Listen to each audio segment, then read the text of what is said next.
Assalamualaikum warahmatullahi wabarakatuh. Waalaikumsalam warahmatullahi wabarakatuh. Alhamdulillah, jumpa lagi dengan saya Anjar Khususiana dalam program Syiar Ramadan, dialog interaktif Hikmah Ramadan yang diselenggarakan oleh Institut Agama Islam Negeri Ponorogo. Pada kesempatan kali ini saya sudah didampingi oleh Bapak Dr. Abid Rohmano MHI.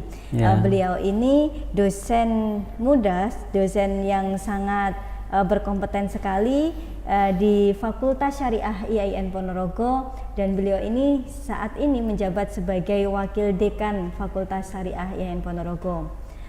Selamat pagi Bapak. Selamat pagi. Bagaimana kabarnya? Alhamdulillah baik. Iya.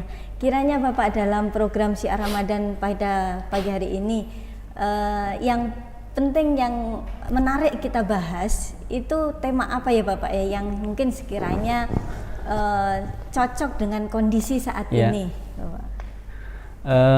Insya Allah kita akan mencoba untuk menyampaikan topik tentang puasa dan makna sosial takwa, Bu Anjar. Nanti bisa dikaitkan topik ini dengan kondisi kekinian kita, yakni situasi pandemi yang belum usai begitu. Barangkali nanti bisa dikaitkan ke sana.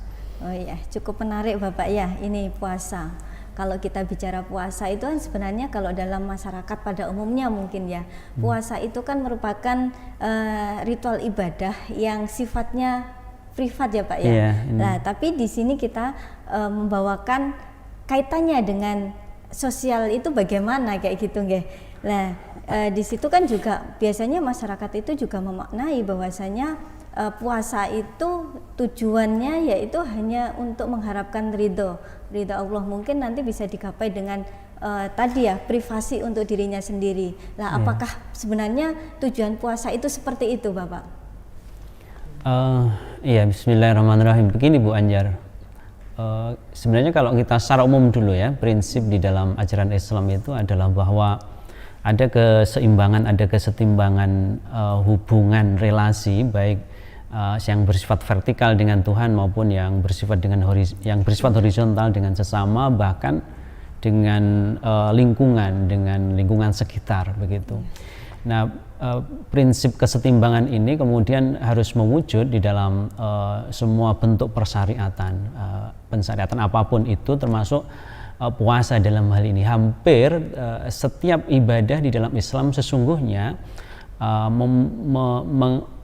menginstruksikan untuk memperoleh keseimbangan itu. Hatta persoalan-persoalan yang terlihat sebagai bentuk ibadah yang mahdhoh sifatnya, hubungan vertikal dengan Tuhan itu saja, sesungguhnya dia mempunyai dimensi-dimensi yang bersifat sosial. Nah, dimensi-dimensi ini yang kemudian banyak diabaikan oleh umat Islam selama ini, kan begitu. Iya, berarti di situ puasa itu tidak hanya makna ketakwaannya itu tidak hanya pribadi ya Bapak ya, berarti di situ ada makna sosialnya yang sangat tinggi sekali ya Bapak ya. Nah, dari situ mungkin ada beberapa, tadi dijelaskan oleh Bapak Abid bahwasanya ada beberapa dimensi di situ ya, dimensi dari puasa itu yang terkandung dalam puasa itu sendiri. Mungkin bisa dijelaskan Bapak dimensi ketakwaan yang ada dalam puasa itu sendiri. Iya.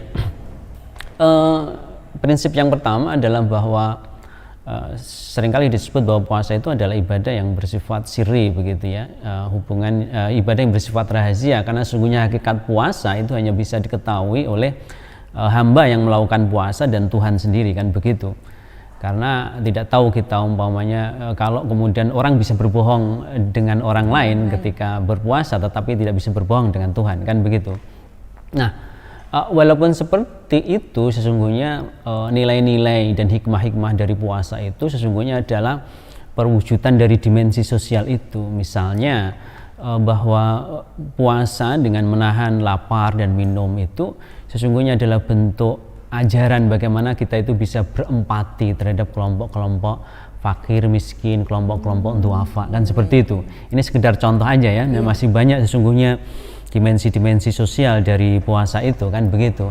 Nah, kalau kemudian ini kita kaitkan dengan derajat takwa yang menjadi tujuan final dari ibadah puasa itu nanti bisa akan sangat lebih jelas begitu ya. Bagaimana puasa itu sesungguhnya adalah melewati atau melampaui dimensi-dimensi yang bersifat vertikal saja tadi kan begitu. Takwa itu selama ini juga dimaknai secara, menurut saya secara reduktif begitu ya, karena melihat bahwa takwa semata-mata hubungan manusia dengan Tuhannya misalnya begitu ya. Takwa semata-mata sebagai bentuk ketundukan ya dan perasaan takut seorang hamba dengan Tuhan begitu ya.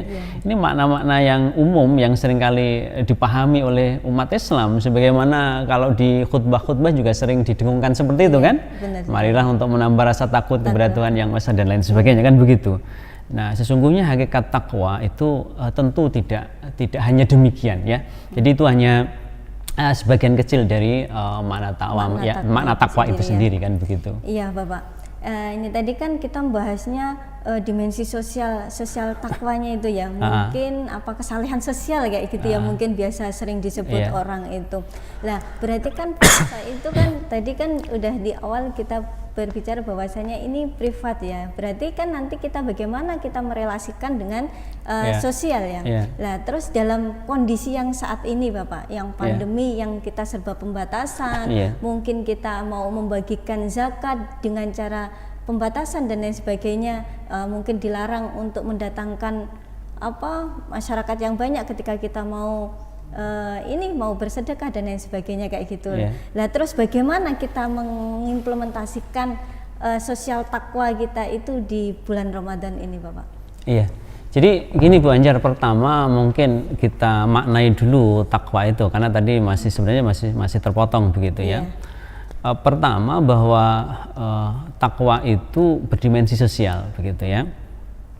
Dan dia tidak semata-mata dimaknai sebagai bentuk ketaatan, ketundukan yang diberi nuansa rasa takut kan begitu. Ini misalnya harus dibedakan, misalnya ketundukan kita kepada Tuhan itu berbeda dengan ketundukan kita kepada penguasa tiran misalnya kan begitu ya. Jadi harus kemudian diubah paradigmanya bahwa perasaan takut, ketaatan kita kepada Tuhan itu harusnya lebih dimotivasi oleh perasaan cinta kita kepada Tuhan. Nah, kalau kita melihat sifat-sifat Tuhan itu sesungguhnya kan ada dua ya, sifat maskulin, ada sifat-sifat feminin Tuhan.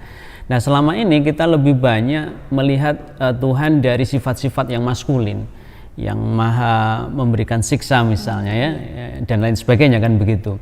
Sehingga bentuk ketundukan kita kepada Tuhan itu tadi lebih banyak diberi nuansa oleh sikap-sikap atau sifat-sifat yang bersifat maskulin tadi. Nah, sudah saatnya kemudian mengimbangi. Termasuk dalam ini kalau kemudian kita kaitkan dengan persoalan ketakwaan, bagaimana ketakwaan kita itu lebih dimotivasi oleh perasaan cinta kasih kita kepada Tuhan, karena Tuhan juga mempunyai sifat yang demikian kan begitu kan. Nah, itu yang pertama. Kemudian yang kedua, bagaimana kemudian takwa ini mempunyai implikasi sosial kan begitu ya. Nah, implikasi sosial ini yang sungguhnya penting. Jadi kemudian takwa itu tidak berhenti kepada level individu, tetapi kemudian bisa meluas kepada level jamaah sampai yang paling luas sekalipun kan begitu. Nah, itu dimensi sosial dari takwa yang sungguhnya, dan itulah sungguhnya yang kemudian benar-benar mendapatkan derajat takwa yang sungguhnya. Mestinya seperti itu kan begitu. Karena memang Islam itu ya di sana ada iman, ada Islam, ada ihsan. Ihsan itu adalah bentuk bagaimana manusia itu bisa berperilaku baik. Sebagaimana makna takwa itu sendiri sesungguhnya. Takwa itu kan maknanya sesungguhnya adalah melindungi diri. Waqo begitu kan, melindungi diri. Kemudian kalau kebahasan ada wikoyah, memakai baju besi. Itu sesungguhnya adalah bentuk perlindungan diri manusia agar dia tidak terjerumus terhadap perilaku-perilaku yang maudharat, terutama maudharat kepada orang lain ya, membahayakan orang lain kan begitu. Sehingga yang muncul dari pribadi-pribadi muttaqin adalah perbuatan-perbuatan yang maslahah, yang memberikan manfaat kepada yang lain kan begitu. Nah, dalam konteks pandemi tadi ya, ini belum dalam konteks pandemi ya. Ya, bagaimana kemudian dalam konteks pandemi, implikasi takwa, apalagi yang sudah dilatihkan pada bulan puasa ini, kemudian semoga kita mendapatkan derajat takwa itu, amin kan begitu ya. Nah, bagaimana kemudian takwa itu punya implikasi sosial pada masa pandemi, di mana pada masa pandemi ini memang dalam keprihatinan yang luar biasa, tidak hanya pada skala nasional tetapi juga pada skala global kan begitu. Terutama adalah dampak efek ekonomi itu ya, di mana-mana ada pemutusan hubungan kerja gitu dan lain sebagainya ya. Nah, saatnya mungkin bulan Ramadan yang tujuannya tadi adalah puasa tadi untuk derajat ketakwaan tadi, bagaimana bulan Ramadan ini bukan hanya dimaknai sebagai bulan ibadah tapi juga bulan ukhuwah, bulan solidaritas kan begitu ya. Jadi bulan solidaritas utamanya adalah bisa memberikan bantuan kepada kelompok-kelompok yang sangat dirugikan karena situasi pandemi, yang terdampak gitu, yang sangat terdampak kan begitu ya. Yang kebetulan kelompok-kelompoknya nggak begitu terdampak begitu, mungkin bisa memberikan uluran tangan bantuan kepada mereka yang benar-benar terdampak. Seperti dilakukan oleh di lingkungan kita misalnya Alapsis misalnya ya, atau juga yang lain-lain itu. Saya kira itu bentuk aplikasi sesungguhnya dari konsep takwa itu. Iya, ya ternyata puasa sendiri itu tidak itu ya Bapak ya, tidak hanya bernuansa privat saja, tapi makna puasa itu melampaui dimensi privatnya, yaitu ya mungkin untuk sahabat virtual ternyata puasa itu bisa mendidik individu, menumbuhkan jiwa sosial dan kesadaran masyarakat. Puasa adalah penyucian jiwa dan pengasahan empati dengan menahan diri dari makan, minum, serta hawa nafsu, amarah, angkara. Karena itu bulan puasa ini tidak hanya sekedar bulan ibadah, tapi juga bulan ukhuwah dan bulan solidaritas. Ini tadi ulasan sedikit terkait dengan puasa dan makna sosial takwa. Nah, ini tadi kan disampaikan oleh dosen muda, dosen keren, dosen yang super luar biasa ya. Amin, dari amin. pemaparannya ini tadi.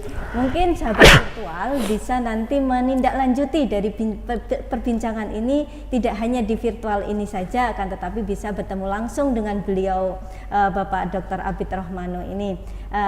Sahabat virtual bisa bergabung melalui bergabung dengan Civitas Akademika dengan mendaftarkan diri menjadi mahasiswa di program Strata 1 ataupun Strata 2. Di sini kenapa kita pilih IAIN Ponorogo, yaitu karena IAIN Ponorogo itu satu-satunya kampus negeri yang ada di Karesidenan Madiun. Di sini ada 22 program studi yang sudah terakreditasi, baik itu A ataupun B. Di sini juga sudah banyak sekali beasiswa yang bisa diakses untuk teman-teman sahabat virtual semuanya. Di samping itu kita juga ada UKT terendah kita, yaitu 400.000 bagi yang bergabung dengan program studi zakat dan wakaf yang ada di Fakultas Ekonomi dan Bisnis Islam. Untuk pendaftaran, info pendaftaran bisa diakses melalui website pmb.iainponorogo.ac.id. Mungkin cukup sekian dari saya selaku moderator di Syiar Ramadan pada pagi hari ini. Akhirul kalam, wallahul muwaffiq ila aqwamit thoriq. Wassalamualaikum warahmatullahi wabarakatuh. Waalaikumsalam warahmatullahi wabarakatuh.